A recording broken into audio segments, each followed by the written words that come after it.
अच्छा, वक्त गुजरने के साथ साथ ना ये आगे मुंतकिल किए अपने बेटों में। उनके बड़े बेटे का नाम था अब्दुद्दार और उनका एक और बेटा था, उनका नाम था अब्दुल मनाफ। उन्होंने अब्दुद्दार के हवाले किया और अब्दुद्दार अपने बुढ़ापे में उन्होंने आगे अपने बच्चों में इसको मुंतकिल किया। अब जो अब्दुद्दार के दूसरे भाई हैं अब्दुल मनाफ, उनकी औलाद असर व रसूख में, शोहरत में, माल दौलत में अब्दुद्दार से कहीं ज़्यादा थे।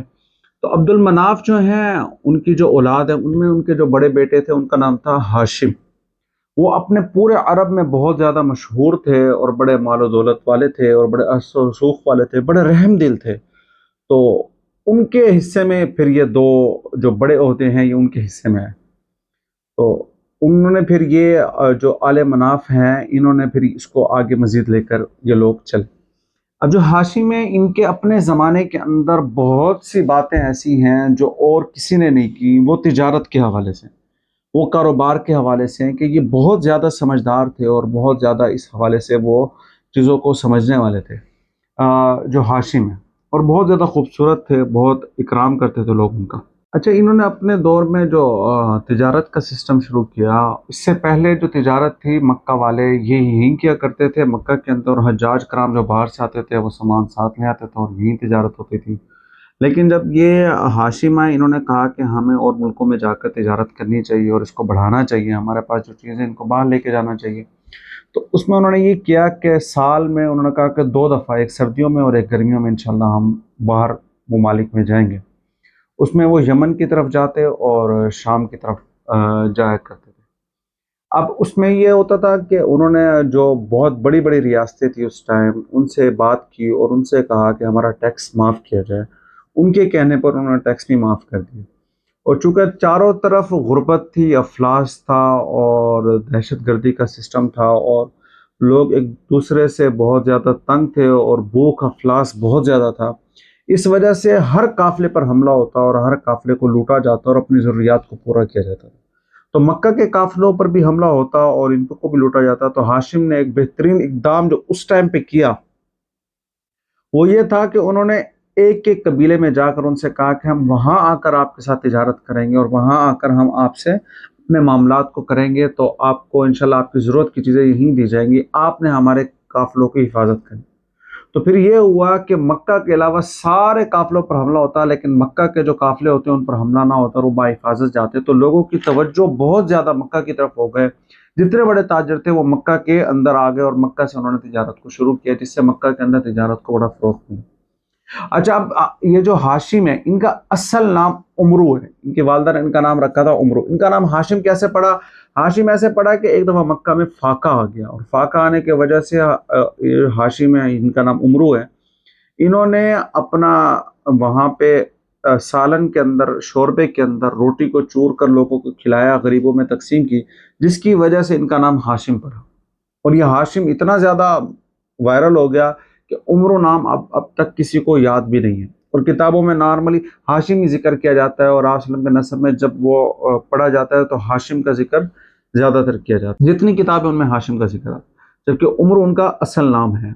हाशिम उनका, उन्हें ये नाम दिया गया जब जब उन्होंने ये काम किया। हाशिम एक दफ़ा तिजारत के लिए शाम गए, उनके साथ मक्का के काफ़ी सारे ताजिर थे और यसरब, जिसे आजकल हम मदीना कहते हैं, वहाँ के ताजिर थे। तो उन्होंने तिजारत के लिए शाम गए, वापसी पर वो यसरब रुके और वहाँ उन्होंने देखा कि उनके जो यसरब के काफ़िले वाले हैं, यसरब के जो ताजिर हैं, उनसे एक खातून आ रही है और उनसे हिसाब किताब कर रही है कि क्या ख़रीदा, क्या बेचा। बड़ी दानिश्वर मालूम होती है, बड़ी शर्म हया वाली मालूम होती हैं। तो ये उन्हें देखते रहे हाशिम ना, और इन्होंने वहाँ पैगाम भिजवाया और उन्होंने एक्सेप्ट कर लिया और इनका रिश्ता हो गया। उनका नाम सलमा था उस औरत का, और इनसे इनका एक बेटा हुआ जिसका नाम शेबा था।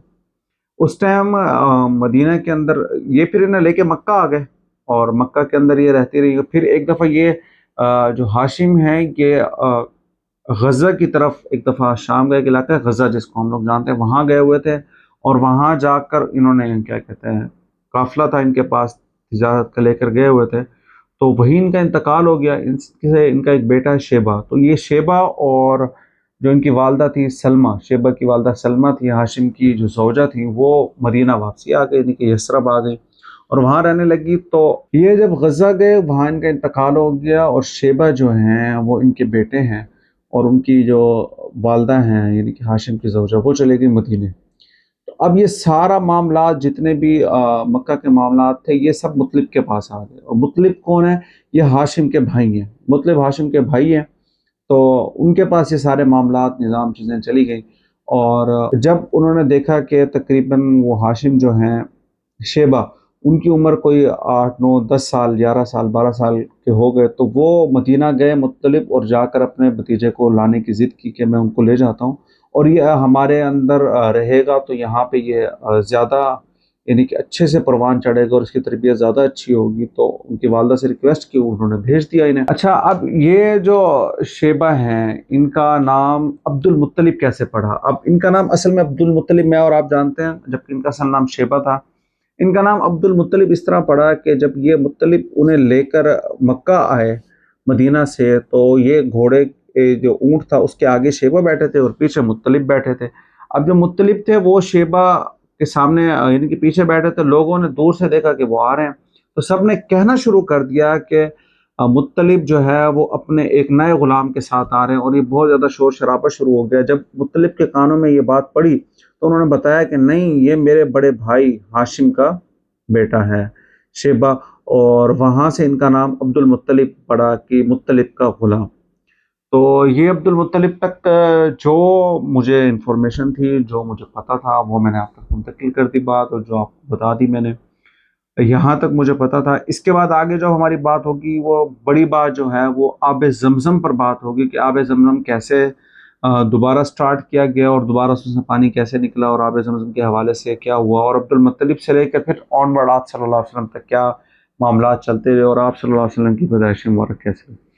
تو آنے والی ویڈیوز میں ہمارے ساتھ جڑے رہیں. اس میں انشاءاللہ آپ کو بہت بہت فائدہ ہوگا کہ ایک دفعہ دیکھیں آج کل کسی کے پاس ٹائم نہیں ہے حضور کی سیرت پڑھنے کے لیے جبکہ حضور کی سیرت کا پتہ ہونا بہت ضروری ہے. یہ ہمارے اسلاف کی نشانی ہے ان کا پتہ ہونا ضروری ہے. آپ صلی اللہ علیہ وسلم سے پہلے اللہ تعالیٰ نے آپ صلی اللہ علیہ وسلم کے لیے کیا کیا بندوبست کیا آپ کی پوری نسل میں کیا کیا معاملات ہوئے یہ بتایا جا رہا ہے آپ کو اس ویڈیو میں. تو اس کو بڑے توجہ سے بڑے دھیان سے اور بڑی باقاعدگی کے ساتھ سنیں. انشاءاللہ اگلی ویڈیو میں ملتے ہیں. السلام علیکم.